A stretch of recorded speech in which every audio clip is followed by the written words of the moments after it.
தெய்வத்தால் ஆகாதெனினும் முயற்சிதன் மெய்வருத்த கொளி தரும்.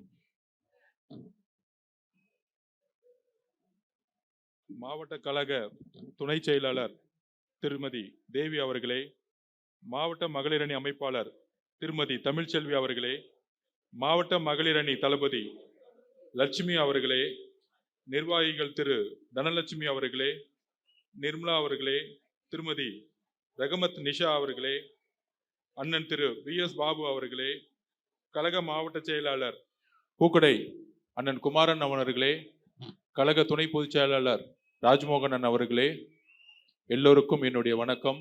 கழக தலைவர் 2026 நம்மளுடைய முதல்வர் அண்ணன் விஜய் அவர்களுக்கு என்னுடைய வணக்கத்தை தெரிவித்து, உங்களுக்கு எல்லாம் மகளிர் தின வாழ்த்துக்கள். நேத்திலிருந்தே ஆரம்பிச்சிருச்சு, அண்ணன் ஆரம்பிச்சிட்டாரு. தம்பி இங்க உங்களோட சேர்ந்து உங்களோட இருந்து அண்ணன் கேட்டாரு, வெள்ளிவாக்கம் மட்டும் ஃப்ரண்ட்ல நல்லா தெரிஞ்சு அப்படின்னு. ஏன் அப்படின்னா அதுவும் நம்ம ஏற்பாடு தான். இந்த மாதிரி வெள்ளிவாக்கம் தான் எப்பயுமே ஃப்ரண்ட்ல இருக்கும். நான் அப்பயே சொல்லிட்டேன், அண்ணன் மனசு வட சென்னையில இருக்கு. வட சென்னையில எங்கேயோ ஒரு இடத்துல நிக்க போறாரு. அதுலயும் குறிப்பா வெள்ளிவாக்கம் இல்ல பெரம்பூர்ல தான் நிக்கணும்னு அவர் மனசு இருக்கு. அந்த மாதிரி ஒரு 6 தொகுதி நிக்கணும்னா அதுக்கான களப்பணிகள் நம்ம செஞ்சுக்கிட்டே இருக்கிறோம். அப்ப நம்ம தலைவருடைய மெசேஜரா நான் இங்க வந்து நிக்கிறேன் உங்க முன்னாடி. மகளிர் தின சிறப்பு வாழ்த்துக்கள். அம்மாவா இங்க இருக்கக்கூடிய, அக்காவா இருக்கக்கூடிய, தங்கையா இருக்கக்கூடிய, தோழியா இருக்கக்கூடிய உங்களுடைய எல்லோருக்கும் என்னுடைய மனமார்ந்த மகளிர் தின வாழ்த்துக்கள். நேத்து ஃபர்ஸ்ட் டே கொண்டாடிட்டோம். ஒன்னும் புரியல திமுகக்கு. என்னடா அது 2 மாசமா அண்ணனை அப்படி திட்டி பார்த்தாங்க, இப்படி திட்டி பார்த்தாங்க, என்னென்னலாம் போய் சொன்னாங்க, அப்படி போய் சொன்னாங்க, இப்படி போய் சொன்னாங்க. ஆனா நேத்து அவர் பேசின ஒரு 20 நிமிஷத்து பேச்சுல மொத்தமா தூக்கி எறிஞ்சு காத்து போயிட்டே இருந்துச்சு. பாவம் முதலமைச்சர் ஸ்டாலின் அண்ணன் ஐயா அவர்கள் என்ன பண்ணணும்னே தெரியல. இன்னும் அவதூறுகள்லாம் பேசணும், எவ்வளவுலாம் பேசலாம், என்னென்னலாம் பேசலாம். அதாவது ஒரு கட்டமைப்பை உருவாக்குறாங்களாம். திமுக தான் மகளிருக்கு வந்து ஒரு சிறந்த பாதுகாப்பா. 2011 அந்த அம்மா சொன்னாங்க, ஒரே பிரச்சாரம் தான் சொன்னாங்க, இந்த திமுக திருப்பி ஆட்சிக்கு வந்துச்சுன்னா ஒரு பெண்கள் கூட ரோட்ல நடமாடவே முடியாது. 2026 திருப்பி நான் சொல்றேன், இவங்க ஆட்சிக்கு வந்துட்டாங்கன்னா ஒருத்தனும் ரோட்ல நடமாடவே முடியாது. 2 வயசு குழந்தைய ரேப் பண்றாங்க. யாருன்னா திமுக காரன். சரி, ஒரு ஏர் இந்தியால போய் பிளைட்ல போய் இங்க இருந்து டெல்லிக்கு அமைதியா போக வேண்டியதானே. பாக்குற பொண்ணெல்லாம் கையை பிடிச்சி இழுக்கிறதா இன்னைக்கு திமுக. என்னடா கட்சியை வளர்த்துருக்கீங்க? இதுக்கு ஒரு தலைவர், இதுக்கு ஒரு மகளிர் அணி. அக்கா கனிமொழி அக்கா ரொம்ப சாரி. உங்க அப்பாவுக்கு அப்புறம் நீங்க இந்த கட்சியில இருந்து ரிசைன் பண்ணிட்டு போயிருக்கலாம். பாவம். இன்னைக்கு பரிதாபமா இருக்கிறதே அக்கா கனிமொழி அக்கா தான். ஏன்னா டெய்லி இவங்க பண்ற கூத்த பார்த்துக்கிட்டு மீடியாவை பார்த்தாலே அக்கா கனிமொழி அக்கா ஓடிடுவாங்க.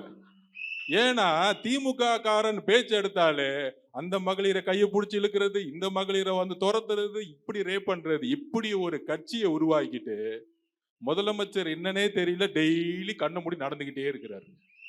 அதுல இந்த கூட்டணியை உருவாக்கின பிறகு, காங்கிரஸ் சைன் போட்ட பிறகு அப்படியே ஒரு தைரியம் வந்துருச்சான். அப்படியே பயங்கரமான தைரியம் வந்துருச்சான்.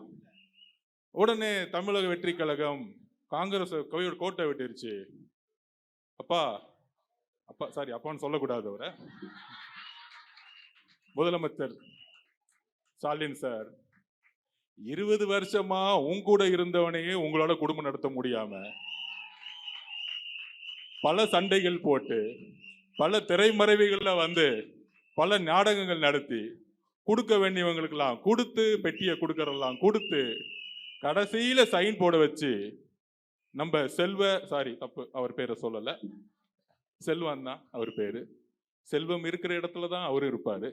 அவரு வச்சு சைன் போட்டு அதுக்கு ஒரு கூட்டணின்னு வச்சு கேட்டா மதசார்பற்ற கூட்டணியா.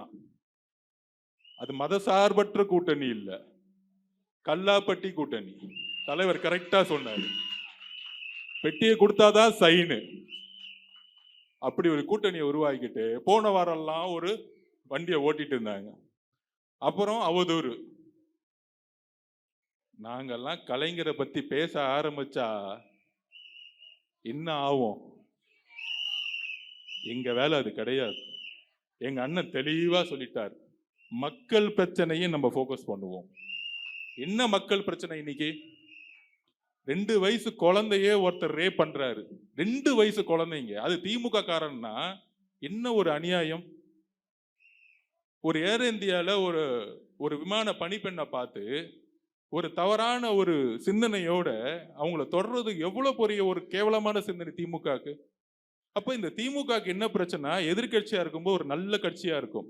ஆளுங்கட்சியாச்சுன்னா அந்த அதிகாரமும் பணமும் வந்தவொடனே எங்க பிரச்சனை அதிகமாகும்னா அவனுக்கு அது அதிகாரம் தான் ஒரு மிகப்பெரிய பிரச்சனையா மாறும்.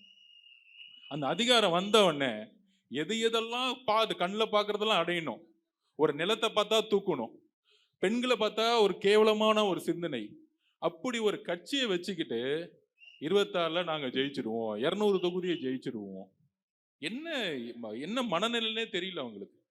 அப்ப இந்த அவதூறுக்கெல்லாம் நேத்து ஒரு சூப்பரா ஒரு பதில் கொடுத்தாரு. ஒரு 12 சத்தியம் கொடுத்தாரு. ஒரு 12 நான் முதலமைச்சர் ஆகும் பொழுது என்ன பிராமிஸ் கொடுத்தார்? எடுத்தோடனே சொன்னார், மகளிருடைய பாதுகாப்பு என்னுடைய நேரடி கண்காணிப்பில் இருக்கும். வேற யாரும் கிடையாது, இங்க நான் கண்காணிப்பேன். இதுக்கு ஒரு தனியா துறை உருவாக்கப்படும், ஸ்ட்ரெயிட்டா உருவாக்கப்படும். ஆனால் நம்ம தலைவர் என்ன சொன்னாரு? தமிழகம் முழுவதும் பெண்களுக்கு இலவசம்னு சொல்ல, கட்டணமில்லா பேருந்து. அது ஏன் தெரியுமா சொன்னாரு? நாங்க டிஸ்கஷன்ல இருக்கும்போது எங்க கிட்ட கேட்டாரு. பொதுவா ஒரு டிஸ்கஷன்ல இருக்கும்போது அது ஏன் மாவட்டத்துக்குள்ள ஒரு பிங்க் பஸ் போட்டு போகணும்? ஒரு சாதாரண கூலி தொழிலாளியோடைய வீட்லையும் ஒரு மிடில் கிளாஸ் ஃபேமிலியும் ஒரு லோயர் ஏழை மக்களுடைய குடும்பத்தில் என்ன தெரியுமா பிரச்சனை? ஒரு அம்மா தன்னுடைய அப்பா அம்மா வீட்டுக்கு போறதா இருந்தாலும், குழந்தைங்களை கூட்டிட்டு திடீர்னு போகணும், தீபாவளியோ பொங்கலுக்கோ ரம்ஜானுக்கோ கிறிஸ்துமஸ்க்கோ போறதா இருக்கட்டும், ஏன் ஒரு 3 மாசத்துக்கு அம்மாவை பார்த்துட்டு வரதா இருக்கட்டும், இல்லை அப்பாவை பார்த்து வரணும்னா தன்னோட கணவன்கிட்ட போய் கேட்கும் பொழுது அந்த கணவன்கிட்ட காசு இருக்காது. நீங்க போயிட்டு வந்தீங்கன்னா ஒரு 2000 ரூபாய் செலவாகும், பஸ்ஸுக்கே 1500 ரூபாய் ஆகும். அப்படி ஒரு பிரச்சனை இருக்கும் பொழுது அப்ப தலைவர் முடிவு பண்ணார், என் தங்கை, என் அம்மா, என் அக்கா, என் தங்கச்சி கன்னியாகுமரி டு சென்னை வரைக்கும் பஸ் ஃப்ரீ. பஸ் கட்டணம் இல்லாம போட்டோம். கன்னியாகுமரியிலும் சென்னை வரணுமா, எல்லா பெண்களுக்கும் கட்டணம் இல்லா பேருந்து, பெஸ்ட் பேருந்து கொடுப்போம். எங்கேயும் நிக்க வேண்டாம், பஸ் ஸ்டாண்ட்ல நிக்க வேண்டாம். அது என்ன பிங்க்? இந்த திமுக உண்மையிலே அறிவே இல்லை. பெண்களுக்கு பிங்க் மட்டும்தான் பிடிக்குன்னு யார் சொன்னது? என்ன அறிவே இல்லையா? ஒரு பெண்ணை ஒரு கலர்ல சுருக்கிடுவீங்களா? நான் எங்க ஆபீஸ்ல எல்லாருமே தோழிகள் தான் வேலை பார்ப்பாங்க. நான் இப்போ ஒரு 100 பேர் இருக்கும்போது கேட்டேன், உங்களுக்கு என்ன பிங்க் மட்டும் தான் பிடிக்குமா? யாருன்னு சொன்னா? ஏன்னா எப்ப பார்த்தாலும் பிங்குக்குள்ளே எங்களை அடைக்கிறீங்க. அதுவே ஒரு டிஸ்கிரிமினேஷன்.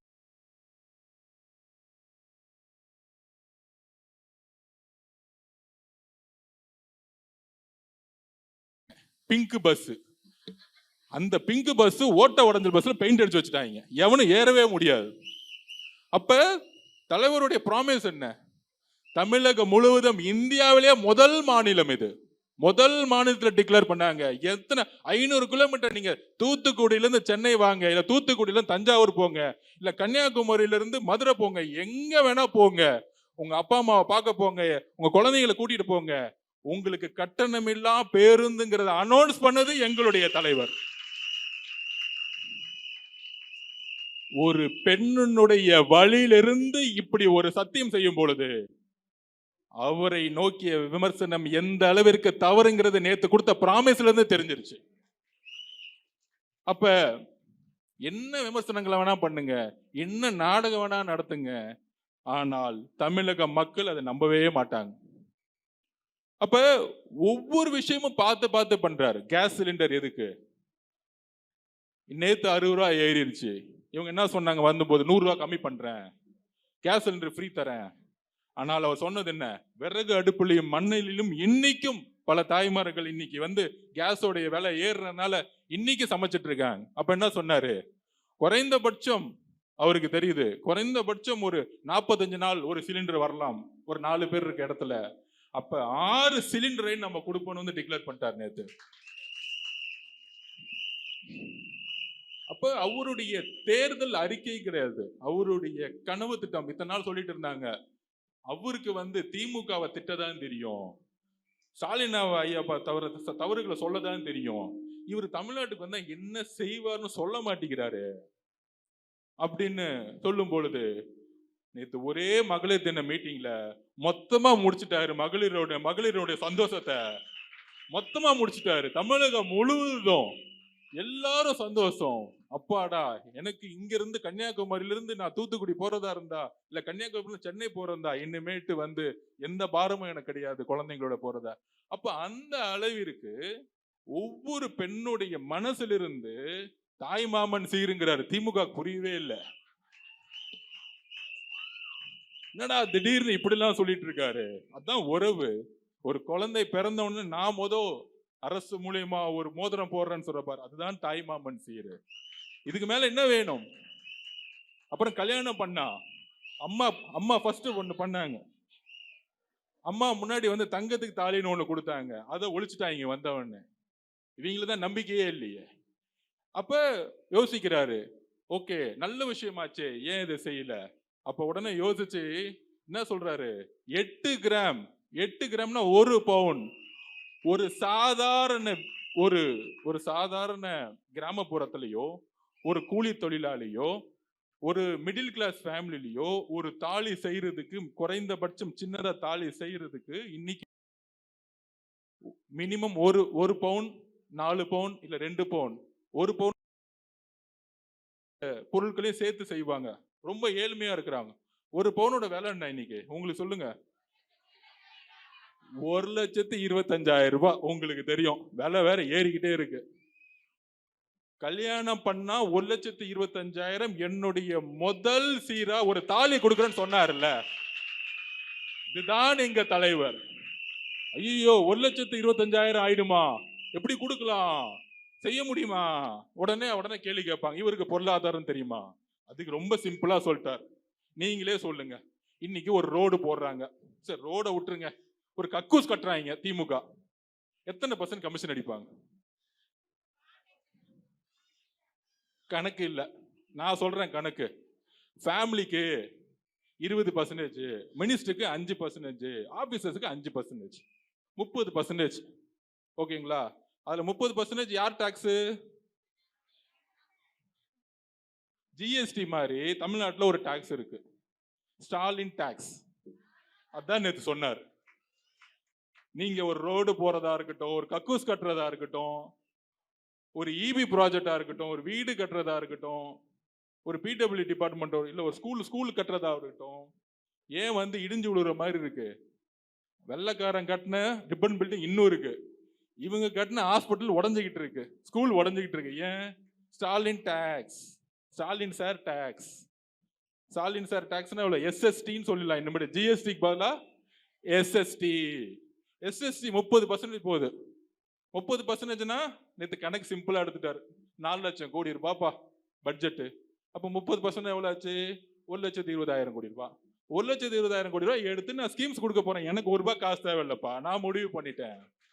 அடிக்கிற கொள்ள குடும்பத்துக்கு போகுது, எனக்கு வேண்டாம். என்னுடைய குடும்பத்தையும் மீறிதான் அரசியலுக்கு வந்திருக்கேன்னு ஓப்பனா டிக்ளேர் பண்ணிட்டாரு. அதுக்காக தான் இவ்வளவு பிரச்சனையை பேஸ் பண்ணிட்டு இருக்காரு அவரு. இதுதான் உண்மை. எல்லாரும் சொல்லி பார்த்தாங்க அரசியலுக்கு வராதுன்னு மிரட்டினாங்க. இது என் லைஃப்லயே நடந்திருக்கு. நீங்க பார்த்திருக்கீங்களா? நான் தமிழக வெற்றி கழகத்துல பொதுக்குழுல இறங்கி பேசிட்டு அப்பதான் இறங்குவேன். உங்களுக்கு தெரியும், நான் கோவமா இல்ல, உண்மையை பேசுவேன். பொதுக்குழுலையும் 2ஆம் ஆண்டுலையும் 3ஆம் ஆண்டுலையும் திமுக செய்யக்கூடிய செயல்களாகட்டும், இல்ல கரூருக்கு அப்புறம் நான் பேசினது எதுவுமே கோவமா இல்ல, மனசுல இருந்து இவங்க செய்யக்கூடிய கோவமும், இப்படி என் தலைவர் அடிக்கிறாங்களே, என் கட்சி அடிக்கிறாங்களே, கோவத்தக்கூடிய பேசிய பேச்சுகள் மக்கள்கிட்ட பயங்கரமா எடுப்படும் பொழுது, திடீர்னு என் குடும்பத்துல யாரும் சம்பந்தம் இல்லாம என்ன கண்ணாமலான்னு திட்டிட்டு இருப்பாங்க. ஏன்னா திமுக இருந்து கொடுத்த மிரட்டல்கள். உங்களுக்கே தெரியும் யார் யாரெல்லாம் திட்டிருப்பாங்க அப்படின்னு. நான் இதுக்கும் பதில் கொடுத்ததே கிடையாது. திடீர்னு என்ன திட்டிக்கிட்டே இருப்பாங்க. அப்ப எனக்கே அப்படின்னா திமுக அண்ணன் தலைவருக்கு எவ்வளவு நெருக்கடிகள் கொடுப்பாங்க யோசிச்சு பாருங்க. அது குடும்பமாவும் இருக்கட்டும், சொந்த பந்தங்களா இருக்கட்டும், எவ்வளவு தொல்லைகள் கொடுப்பாங்க. ஏன் அண்ணன் இபிஎஸ் அண்ணனுக்கு ஏன் தொல்லை கொடுக்க மாட்டேங்கிறாங்க? அவரு ஜாலியா 194 தொகுதி அவர் பாடி போயிட்டு இருக்காரா? நீங்க கண்டுக்கிட்டீங்களா? நான் கண்டுக்கிட்டோமா? மக்கள் கண்டுக்கிட்டாங்களா? இல்லையே. அதனால திமுகவும் கண்டுக்கல. அவ்வளவுதான். இதுக்குள்ள அரசியல் இருக்கு. ஆனால் நம்ம தலைவர் 6 மாவட்டம் தான் போனார். அதுக்குள்ள கரூர்ல ஒரு மிகப்பெரிய கொலை வெறியாட்டத்தை செஞ்சது யார்? செந்தில் பாலாஜி அவர்கள். செந்தில் பாலாஜி எதுக்கு செய்யறாரு? அவருக்காக செஞ்சுக்கிட்டாரா? இல்ல. உண்மையை தெரிஞ்சுக்கணும். அடுத்த வாரிசு யாரு? மு.க. ஸ்டாலின் அவர்களுக்கு அப்புறம் உதயநிதி ஸ்டாலின் அவர்களுக்கு யார் எதிரி? அவ்வளவுதான் வித்தியாசம். நீங்க புரிஞ்சுக்குவாங்க. அப்ப அவருடைய மகனுக்கு யார் எதிரியா வந்து நிக்கிறா? நம்ம எதிரி யாரு நினைச்சது இல்ல. நம்ம அரசியல் நல்ல நிர்வாகத்துக்கு கொடுக்கறதுக்கு தலைவர் வந்திருக்கிறார். அப்ப இவர் 6 டிஸ்ட்ரிக்ட் போயிட்டாரு. இன்னும் 30 டிஸ்ட்ரிக்ட் போகட்டா என்ன ஆகும்? அவ்வளவுதான். பெரிய சூறாவளி வந்து இவர் வீட்டுல எப்படி முடக்கலாம்? அப்ப செய்யக்கூடாததை செய்ய நினைச்சு அதனால பல பழிகள் ஏற்பட்டு அந்த பழியை தூக்கி நம்ம மேல போட நினைச்சு அதுக்கு அவங்களே போலீஸ் ஆபீசர் அப்பாயின்ட் பண்ண பொழுதுதான் நம்ம சுப்ரீம் கோர்ட்டுக்கு போனோம். சுப்ரீம் கோர்ட் ஒரு நியாயமான விசாரணை வேணும்னு ஒரு ஜட்ஜ் அப்பாயின்மெண்ட் பண்ணிட்டாங்க. இவங்க விசாரணை நடந்துச்சுன்னா என்ன பண்ணிருப்பாங்க? இந்நேரம் நான் ஜெயில இருந்திருப்பேன். இன்னைக்கு வரைக்கும் நான் வெளியே வந்து பேசியிருக்க முடியாது. அண்ணன் ஆனந்தண்ணர்கள் வெளியே வந்து பேசியிருக்க முடியாது. அவரு ஜெயிலுக்கு போயிருப்பாரு.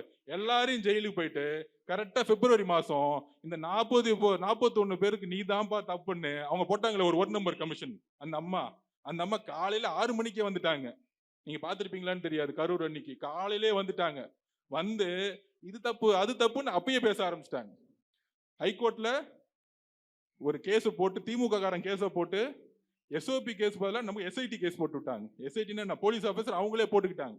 அப்ப என்ன அர்த்தம்? கோர்ட்டே நமக்கு எதிராக திரும்பிருச்சு. திமுக எங்க போய் ஒளிஞ்சுக்கிச்சு? கோர்ட்டுக்கு பின்னாடி ஒளிஞ்சுக்கிச்சு. இந்த தப்பதான் நம்ம சுப்ரீம் கோர்ட்ல போய் கேட்டோம். இன்னைக்கு அந்த கேஸ் போயிட்டு இருக்கு. அப்ப நம்மள முடக்கி எஸ்ஓபி போட்டு எந்த கூட்டம் நடத்த விடாம, எஸ்ஓபின்னா என்னன்னு உங்களுக்கு புரியும்.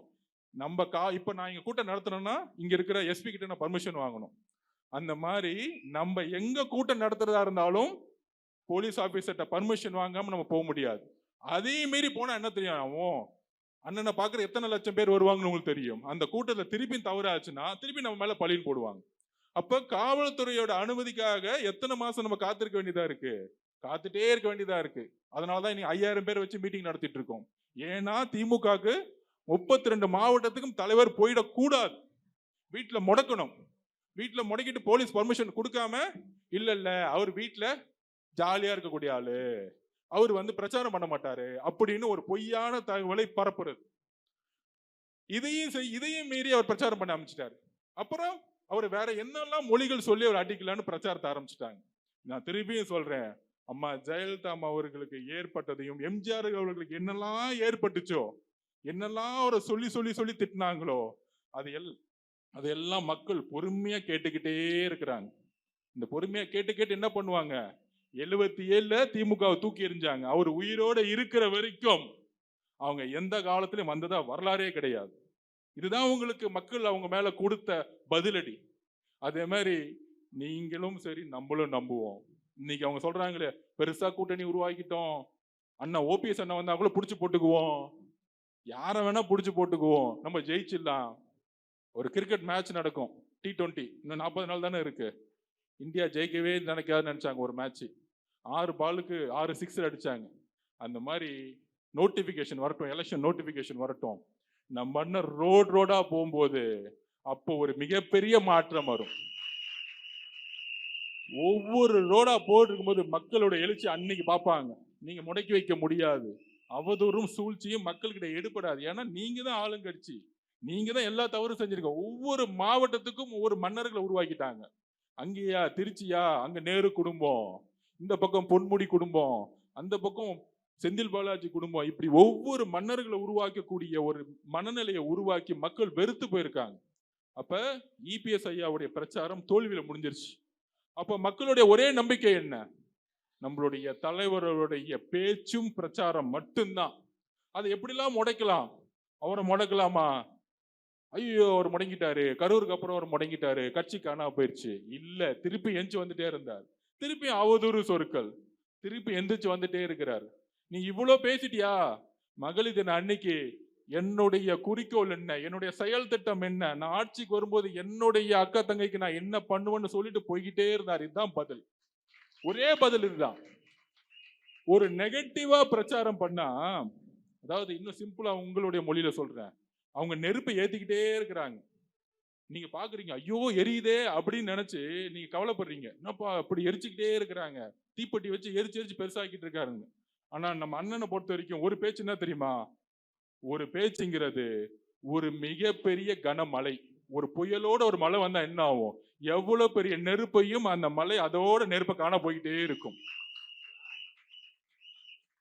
அந்த அந்த மலை துளிய மகளிர்களுடைய கண்ணீர் துளியா பாக்குறேன். இதுதான் உண்மை இன்னைக்கு தமிழ்நாட்டுல. அந்த கண்ணீர் துளிகள் சேர்ந்து சேர்ந்து சேர்ந்து நீங்க நெருப்பை ஏத்த ஏத்த ஏத்த ஏத்த ஒரு பெரிய மலையாக வந்து அந்த நெருப்பை தூக்கி எறிகிற மாதிரி எங்களுடைய தலைவர்களுடைய பிரச்சாரமும் பேச்சும் உங்களுடைய அவதூறு சொற்களை தூக்கி எறிஞ்சுக்கிட்டு இருக்கு. இதுதான் உண்மை. நீ 2 மாசமா திட்டிட்டு இருக்க, பொய் பிரச்சாரம் பண்ணிட்டு இருக்க, என்னென்னமோ பண்ணி பாக்குற. ஆனால் ஒரே ஒரு பேச்சு 15 நிமிஷம் 20 நிமிஷம் ரொம்ப எல்லாம் பேசல. இதுதான் நான் செய்ய போறேன் 12 மாசத்துல. இப்ப அவன் ஒண்ணுமே புரியல. என்ன செய்யலாம்? இந்த 12 ப்ராமிஸுக்கு பதிலா என்ன செய்யலாம்? 2500 பதிலாம பேசாம 4000 ரூபாய் சொல்லிடலாமா? மக்கள் நம்பிடுவாங்களா? அவங்கதான் வந்து குளிர்காலத்துல இருந்து கோடை காலமா மாத்தினாங்களே, சம்மர் சம்மர் சம்மர் ஃபீஸ் மாதிரி. அந்த மாதிரி ஏதாச்சும் செஞ்சிடலாமா அப்படின்னு ஒரு யோசனை. இல்ல பேசாம பஸ் வந்து தமிழ்நாடு முழுசும் சொல்லிட்டாங்க, நம்ம வந்து காஷ்மீர் வரைக்கும் ஃப்ரீன்னு சொல்லிடலாமா? ஐயோ, அது மோடி கிட்ட பர்மிஷன் வாங்கணுமே. நம்ம சொல்லிடலாமே, நான் காஷ்மீர் வரைக்கும் ஃப்ரீ நினைச்சேன், மாண்புமிகு பிரதம மந்திரி மோடி அவர்கள் சூழ்ச்சினால நான் சொல்ல முடியல. நான் பிரதம மந்திரி ஆனவன திருப்பி நான் காஷ்மீர் வரைக்கும் ஃப்ரீயா விடுவேன்னு திருப்பி ஏத்துவாங்க 29ல. இப்படிதான் நீட்டுக்கு பத்தி சொன்னாங்க. என்ன சொன்னாங்க? ஆட்சிக்கு வந்தோன்னா முதல் சைனுன்னு சொந்த புள்ள உதயநிதி அவர்கள் சொன்னாரு. என் முதல் சைனே அதானங்க அப்படின்னு. சரி, ஓகே, அது சின்ன புள்ள, விளையாட்டு தெரியாத புள்ள, ஏதோ சொல்லிருச்சு. முதலமைச்சர்கள் சொன்னாரு, நான் ஆட்சிக்கு வந்தோடனே என்னோட முதல் கையெழுத்து நீட்டுக்கு எதிரானது, நீட்டை ஒழிச்சிருவேன்னு. திடீர்னு என்ன சொல்லிட்டாங்க, 24 எலெக்ஷன் முன்னாடி 23ல எல்லாரும் கேட்கிறாங்க, எங்க நீங்க நீட்டை ஒழிச்சிருவீங்கன்னு சொன்ன உடனே நாங்க நீட்டை ஒழிச்சிருவோம்னு சொன்னோம். 24 எலெக்ஷன்ல திமுக காங்கிரஸ் வந்து பிரதம மந்திரியா ஆயிடுவாரு ராகுல் காந்தி, அவர் வந்த பிறகு ஒழிச்சிடலாம் நினைச்சோன்னு சொன்னு ஒரு பொய்ய சொல்லிட்டாங்க. அப்ப எந்த அளவிற்கு ஒரு வாக்குறுதியை கொடுத்து பொய்ய சொல்லி எப்படி மக்களை ஏமாத்துறதுங்கிறது எல்லா தமிழக மக்களுக்கும் தெரியும். அதனால மகளிர் தின வாழ்த்துக்களுக்கு நமக்கு முன்னாடி இருக்கிற ஒரு சேலஞ்ச் என்னன்னா, இன்னும் 40 நாள் இன்னும் கடுமையான அவதூறு சொற்களை பேசுவாங்க. ஏதோ இவர் ஒரு பெரிய காந்தியவாதி மாதிரியும், ஒரு பெரிய தியாகி மாதிரியும், ஐயா ஸ்டாலின் அவர்கள் ஒரு பெரிய வள்ளலார் மாதிரியும், அமைதியை நோக்கி போற மாதிரியும், ஒரு முகத்தை அப்படி சாஃப்டா அப்படி ஒரு முடிய வச்சுக்கிட்டு, எதுவுமே ஒரிஜினல் அது விட்டுருங்க, அப்படி வச்சுக்கிட்டு சாந்தமா இந்த அமைதிப்பட சத்யராஜ் பாருங்க, அப்படியே ஒரு வெள்ளை துளி போட்டுக்கிட்டு ஒரு வெள்ளை வெட்டி கட்டிக்கிட்டு பக்கத்துல ஒரு மணி மாதிரி, என்ன மணி, மக்கள் நம்மளை நம்புவாங்களா? நம்புவாங்களே. ஏன்னா வெள்ளை வெள்ளை வெள்ளை சட்டை வெள்ளை வேட்டி கட்டிட்டா நம்ம நம்புற மாதிரி கூட ஒரு 22 பேர் பெரிய கூட்டணி வச்சுக்கிட்ட மாதிரி. அந்த கூட்டணி இன்னும் கொஞ்ச நாள்ல பாத்தீங்கன்னா சர்க்கஸ்லாம் நடக்கும். இன்னைக்கு பிரேமலதா மேடம் திடீர்னு வந்தாங்க, ராஜ்யசபா சீட்டு கொடுத்து நிறைய தொகுதி கொடுக்குறாங்க. பாவம் நம்ம அண்ணன் திருமா அண்ணன் 4 வருஷமா தொங்கிட்டு இருக்காரு. கேட்டா 6 தொகுதி இல்ல 8 தொகுதி இல்லைங்கிறாங்க. இதுக்கு மேல ஒரு தலித் தோழர்களுக்கு என்ன அவமானம் வேணும்? இந்த மாதிரி பல அவமானங்களை திமுக கண்டிப்பாக கொடுக்கும். கூட்டணி கட்சி இருக்கவங்க ஒருத்தனுங்களுக்கும் ஒண்ணு சேராது. மேல இருக்கக்கூடிய கட்சியில இருக்கிற ஒரு 10 கட்சிகளை ஒண்ணு சேர்த்துக்குவாங்க, அவங்களுக்கு எல்லாம் பெட்டி போயிடும். ஆனா கீழே இருக்க தொண்டர்கள் அழுதுகிட்டே இருப்பாங்க. அப்ப அவங்களுக்கான ஒரே நம்பிக்கை யாரு? தளபதி. 22 கட்சி கூட்டணியோடைய தலைவர்கள் சேர்ந்துட்டாங்க. இதை நோட் பண்ணிக்குவாங்க நல்லா. என்னது 22 கட்சி. ஃபார் எக்ஸாம்பிள் காங்கிரஸ் சேர்ந்துருச்சு, ஆனா 10 பேர் மட்டும் தான் சேர்ந்திருக்காங்க, கீழே கிடையாது, கீழே யாருமே கிடையாது. நீங்க யாராச்சும், நானே விசாரிச்சிருப்பேன், லேட்டஸ்டா சர்வே எடுத்தேன். காங்கிரஸ்ல இருக்கக்கூடிய 100 தோழர்கள் தோழிகள்ல 70 பேர் இனி டிவிக்கு வந்துட்டாங்க. என்னடா அந்த கட்சி என்ன பண்ணாலும் இந்த கட்சி உருப்படவே உருப்படாது. 50 வருஷமா காமராஜ் ஆட்சி உருவாக்கணும்னு கடைசியில கலைஞர் ஆட்சி உருவாக்கிட்டாங்க, ஸ்டாலின் ஐயா ஆட்சி உருவாக்கிட்டாங்க, அடுத்த உதயநிதி ஐயா ஆட்சி உருவாக்குறதுக்கு கதை சட்டைகள்லாம் கிளம்பிட்டாங்க. அதுக்கு மேல ஒரு 10 கட்சி, 10 தலைவர்கள். கேட்டா பிஜேபி வந்துடும் பொய்யா பேசி சுத்திட்டு இருக்கிறது. இப்படிதான் 3 எலெக்ஷன் ஜெயிக்கிறது. இங்க யாரு முதலமைச்சர்? விட்டா நாளைக்கு பிரதம மந்திரி நரேந்திர மோடி அவர்கள் தான் இங்க சிஎம் கேண்டிடேட் பொய் சொன்னாலும் சொல்லுவாங்க. இங்க முதலமைச்சர் செய்யக்கூடிய தவறுகளை சொன்னா நம்மள திசை திருப்பி விடுவாங்க. நம்மள திசை திருப்புறதுக்காக தான் நமக்குள்ளேயே பல பிரச்சனைகளை உருவாக்குறது, பல அவதூறுகளை கிரியேட் பண்ணுவது. அது ஒரே வார்த்தையில சொல்றாரு, என்னுடைய பிரச்சனையை நான் பாத்துக்கிறேன். அவ்வளவு ஒத்து கிடையாது. நீங்க உங்க வேலையை பார்த்துட்டு மக்களோட பிரச்சனைக்காக போராடுங்க, ஃபீல்டுக்கு போங்க, அவங்க செய்யக்கூடிய செயல்களை செய்யுங்கன்னு சொல்லிட்டாங்க. அதனால நண்பர்களே, தோழர்களே, நமக்கான எதிர்காலம் மிகப்பெரிய வெற்றியுடன் 2026 மே மாதம் தொடங்க போகுது. அதை உறுதியாக நம்ம நம்புவோம். என்ன ஆனாலும், நான் திருப்பி சொல்றேன், என்ன ஆனாலும், இந்த வார்த்தையை நல்லா எழுதி வச்சுக்கோங்க, என்ன ஆனாலும் திமுக 2வது முறை ஜெயிச்சதா வரலாறே கிடையாது. மக்கள் தூக்கி எறிவாங்க. அது 20 கட்சியா இருக்கட்டும், 22 கட்சியா இருக்கட்டும். அதுக்கு நான் திருப்பி சொல்வேன், 2011 கலைஞர் உருவாக்கின கூட்டணி உங்களுக்கு தெரியுமான்னு தெரியாது. கலைஞர் உருவாக்கின கூட்டணி யார் யார் தெரியுமா இருந்தாங்க? காங்கிரஸ் இருந்தாங்க கூட, பிஎம்கே இருந்தாங்க, விசிகே ஒன்னா இருந்தாங்க, 2 பேரும் பிரிஞ்சிருக்காங்க, அப்ப ஒன்னா இருந்தாங்க. இவ்வளவு பெரிய கூட்டணி நீங்க அப்ப கால்குலேஷன் பண்ணீங்கன்னா 45% கிராஸ் பண்ணும். ஆனா மக்கள் என்ன முடிவு பண்ணாங்க? எதிர்கட்சியா கூட ஆகல திமுக 2011. இந்த டிவி, சோசியல் மீடியா, இந்த வாட்ஸ்அப், இதை வச்சு நம்ம பாக்குறதெல்லாம் அவதூறா, ஐயோ இது நடக்குமா நடக்காதா அப்படின்னு ஒரு அவதூறு உருவாக்கிட்டே இருப்பாங்க. இல்ல குறைந்தபட்சம் உங்க வீட்டுக்கு ஒரு 10,000 ரூபாய் கொடுத்து நீங்க வந்துருங்க, இவங்க ஜெயிக்க மாட்டாங்க, வாழ்க்கை ஃபுல்லா பாத்துக்கோன்னு சொல்லுவாங்க, பொய்யா சொல்லுவாங்க. இந்த பொய்களை தூக்கி எறிந்து ஒரே ஒரு உண்மை நம்ம கிட்ட இருக்கு. நான் எப்பயும் திருப்பி நிறைய இடத்துல பதிவு பண்ணுவேன். ஏன் எம்ஜிஆர் 77 ஜெயிச்சார்? ஏன் கருணாநிதி அவர்கள் தோற்றார்? ஐயா கருணாநிதி கிட்ட என்ன இருந்துச்சு? அண்ணா உருவாக்கிய கட்சியை கொடுத்துட்டு போன 71 200 தொகுதி ஜெயிச்சார். 72 77 வரைக்கும் 200 எம்எல்ஏ கட்சி, மிகப்பெரிய ஒரு பெரிய கட்சி திமுகங்கிற கட்சி. எம்ஜிஆருக்கு ஒண்ணுமே இல்லை, வெளியே வந்தார், தனியா வந்தார், கூட ஒரு 100 பேர் வந்தாங்க.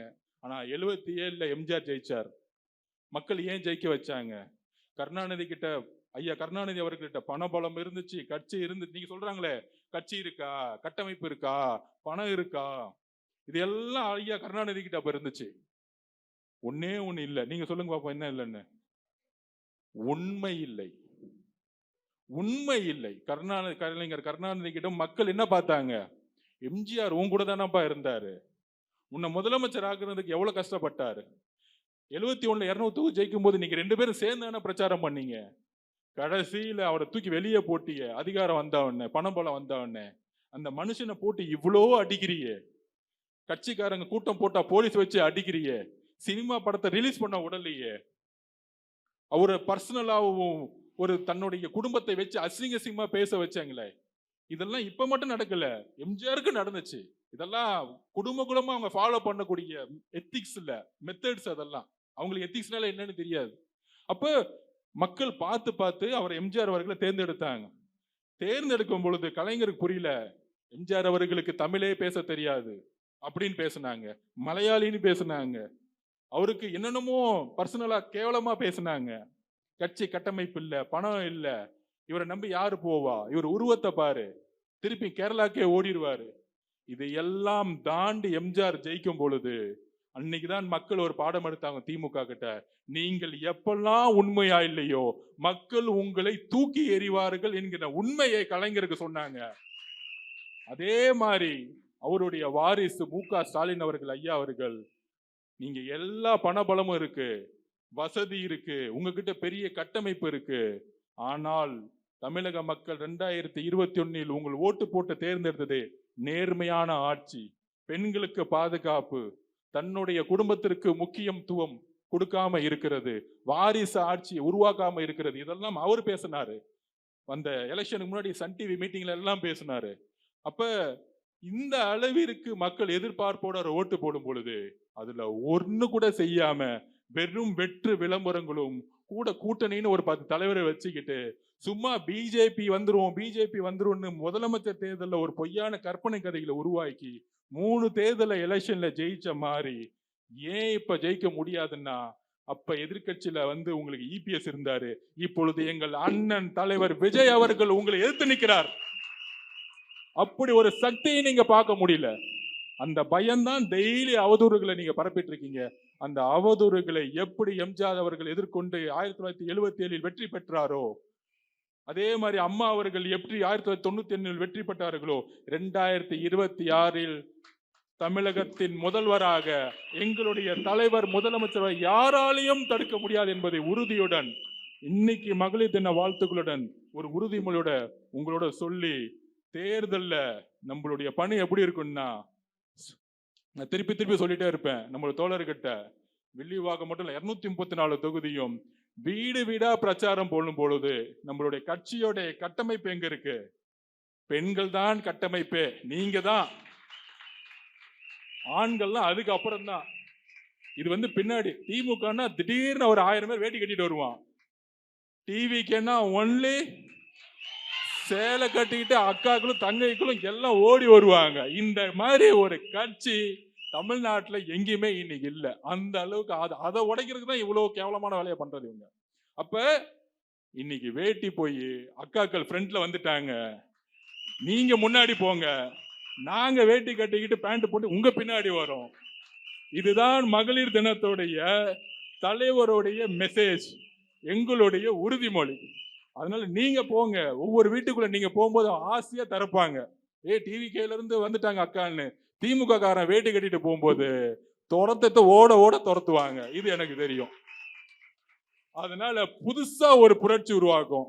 அண்ணன் வேற நேற்று சொல்லிட்டாரு, பட்டு புடவை கொடுக்கப்படும் அண்ணன் சீரா. உடனே ஒருத்தன் இன்னைக்கு டிவியில பேசுறான், என்னங்க ஸ்கீம் இது, என்னங்க யோசிக்கிறாரு, பட்டு புடவெல்லாம் கொடுக்கணும்னு நினைக்கிறாரு.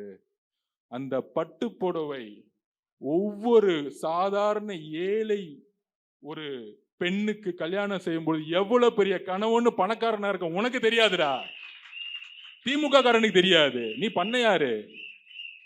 ஒரு கல்யாணம் பண்ற பெண் கைத்தறியில இருந்து ஒரு பட்டு புடவை வாங்கணும்னா எவ்வளவு கஷ்டப்பட்டு வாங்குவாங்க ஒரு குடும்பத்துல உங்களுக்கு தெரியாது. எங்க அண்ணனுக்கு தெரியும்.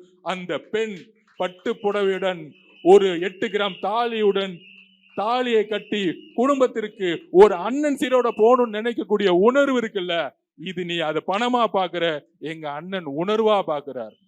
பொருளாதாரத்தினுடைய வலிமை இல்லாம ஒரு கல்யாணம் செய்யக்கூடிய என்னுடைய தங்கையோ அக்காவோ கண்ணீர் விட்டுறக்கூடாதுக்காக அரசின் மூலம் பட்டு புடவை கொடுக்கணும்னு நினைச்சார்.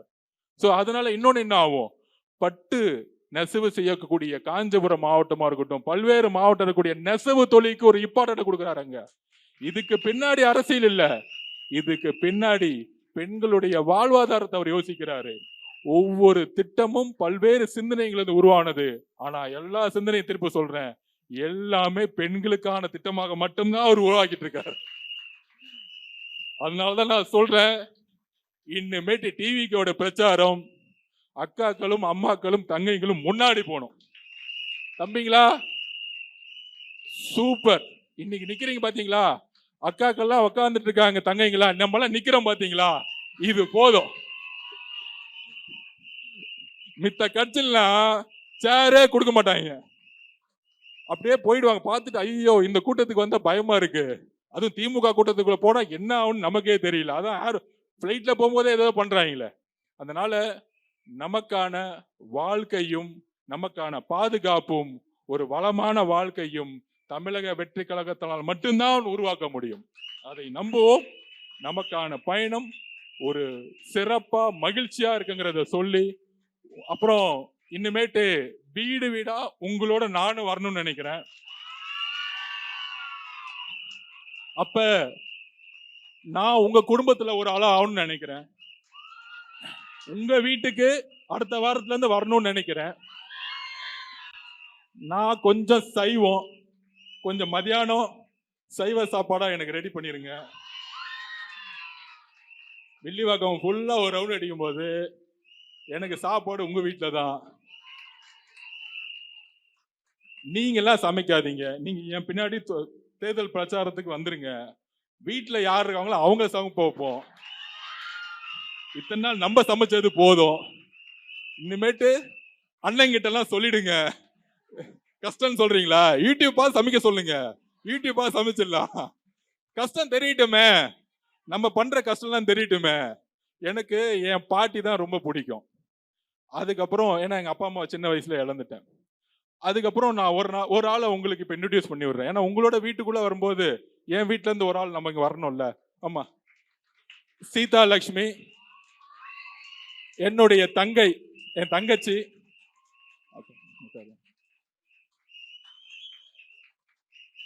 என் தங்கச்சி. ஸோ அப்போ உங்களோட நான் வரும்பொழுது என்கிட்ட ஏதாவது பேசுறதா கூட என் தங்கச்சியும் குடும்பம் குடும்பமா உங்களோட வந்து ஒவ்வொரு வீடா உங்களோட வரணும். உங்கள ஒரு ஆளா என்ன அக்செப்ட் பண்ணிக்கோங்க. இந்த சின்ன வீட்டுக்கு வருவாரா, பெரிய வீட்டுக்கு வருவாரா, குடிசை வீட்டுக்கு வருவாரா, இந்த ஜாதிக்கு வருவாரா, அந்த ஜாதிக்கு வருவாரா, இவர் பணக்காரராச்சு? சத்தியமா இல்ல. எங்க அம்மா ஒரு சாதாரண விவசாயி. என் கண்ணு முன்னாடி இறந்து போனவங்க, வசதி வாய்ப்பு இல்லாம ரொம்ப ரொம்ப ஏழ்மையில இருந்து ஸ்போர்ட்ஸ் கோட்டால கவர்மெண்ட் ஸ்கூல்ல வந்து படிச்சு இன்னைக்கு ஒரு பேங்கை உருவாக்கி அந்த பேங்கை வித்துட்டு வந்த காசை வச்சு அரசியல் மொத்தமா வரணும்னு அண்ணன் சினிமா விட்டு வந்த மாதிரி என் தொழிலை விட்டு வந்துட்டேன். எனக்கு எந்த தொழிலும் கிடையாது, எந்த குறிக்கோளும் கிடையாது, சம்பாதிக்க வேண்டிய அவசியமும் எனக்கு இல்லை. அப்ப உங்களோட 234 தொகுதியில் இருக்கக்கூடிய நான் சுத்தணும்னு நான் வந்து கிளம்பிட்டேன். அப்ப உங்களோட ஒவ்வொரு வீடா வரணும்னு நினைக்கிறேன். என்ன உங்க வீட்டுக்குள்ள உங்களுக்குள்ள இந்த சின்ன வீடு அதெல்லாம் கிடையாது. ஒரு தட்டு, ஒரு கொஞ்சம் சாதம், ஒரு சாம்பார், ஒரு உருளைக்கிழங்கு பொரியல், அவ்வளவுதான் எனக்கான செலவு. அவ்வளவுதான். அதுக்கு மேல நீங்க வந்து எதுவும் யோசிக்காதீங்க. கொஞ்சம் கொஞ்சம் போனா பீட்ரூட் பொரியல், அவரைக்காய் பொரியல், அவ்வளவுதான். இவ்வளவுதான் ஏன் சாப்பாடு. காலையில கொஞ்சம் இப்பயும் பழைய சாதம் சாப்பிட்றேன், நைட்டு ஒரு சப்பாத்தி சாப்பிட்றேன், இவ்வளவுதான் ஏன் சாப்பாடு. இதுக்கு மேல நீங்க ரொம்ப யோசிக்காதீங்க. வந்தா வாழை எல்லாம் போட்டு இவ்வளவு வைக்க வேண்டாம். ஒரு காய்க்கு மேல சாப்பிட மாட்டேன். அதனால எளிமையா ஒரு 20 ரூபாய்க்குள்ள முடிச்சிடலாம். அதனால எனக்கான சமையலை ரெடி பண்ணிருங்க. அண்ணன் மாவட்ட செயலர்கிட்ட சொல்லிட்டேன், அடுத்த வாரத்துல இருந்து வீடு வீடா வரும் பொழுது அண்ணன் லஞ்சு மட்டும் 1 மணிக்கு சாப்பிட்டுருவேன், அக்காங்கிட்ட சொல்லி ரெடி பண்ணி வச்சிருங்க அப்படின்னு நீங்க ரெடி பண்ணி வச்சிருங்க. ஓகேங்களா?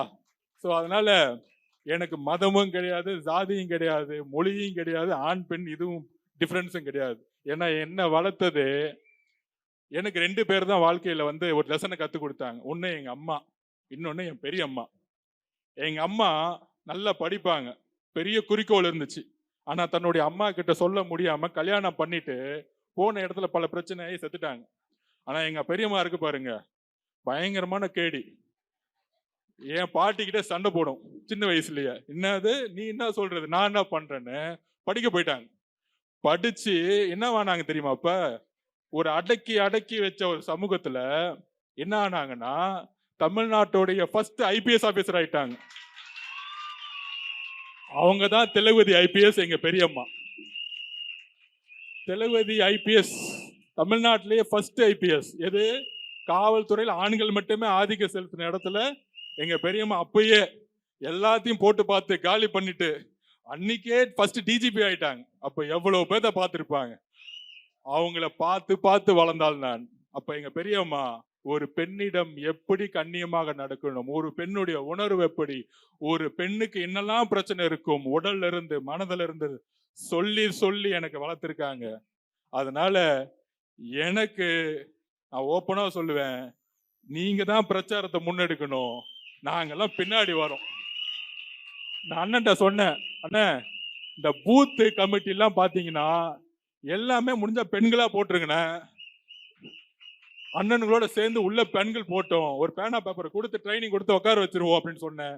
அதனால இந்த ரவுடிசம், உங்களை மிரட்டுறது, உங்க மேல கொஞ்சமா ஏதாச்சும் டச் பண்ண வந்த லாஸ்ட் டைம் கூட சொன்னாங்க ஒரு அக்கா, அண்ணன் அந்த இடத்துல பிரச்சனை பண்றாங்கன்னு. அதெல்லாம் நம்ம விஎஸ் பாபு இருக்கிறாரு, பாத்துக்குவாரு. வட சென்னையோட நம்ம அண்ணன் மாதிரி ஒரு ராயப்பையங்க இருக்கிறாரு. நம்ம அழகா அந்த படத்துல, பிகில் படத்துல அந்த பையன் கேரக்டர் நம்ம ஃபுட்பால் விளையாண்டுட்டு இருப்போம்ல, நம்ம அந்த விளையாடுவோம். அண்ணன் ராய பண்ண மாதிரி நம்ம விளையாடும் போது யாராச்சும் வம்புழுத்தா அவர் பாத்துக்குவாரு. தூக்கிட்டு போய் எங்கெங்க என்னென்ன பண்ணுமோ அண்ணனுக்கு தெரியும். அதனால அண்ணன் விஎஸ் பாபு அண்ணன் இருக்கிறாருன்னு சொன்ன உடனே எனக்கு ஒரு நார்த் மெட்ராஸ்ல எல்லாம் ஒன்றும் பிரச்சனை இல்லப்பா அப்படின்னு ஆயிடுச்சு. ஏன்னா அவங்கள பத்தி தெரிஞ்சவங்க அவர் மட்டும்தான். அதனால சொல்றேன். அப்புறம் நம்மள அண்ணனுடைய முகம் இங்க இறங்கும் பொழுது மொத்தமா வாஷ் அவுட் ஆயிடும். அதனால தைரியமா இருப்போம், அண்ணா சொல்ற மாதிரி கான்பிடண்டா இருப்போம். வெற்றி நமதே.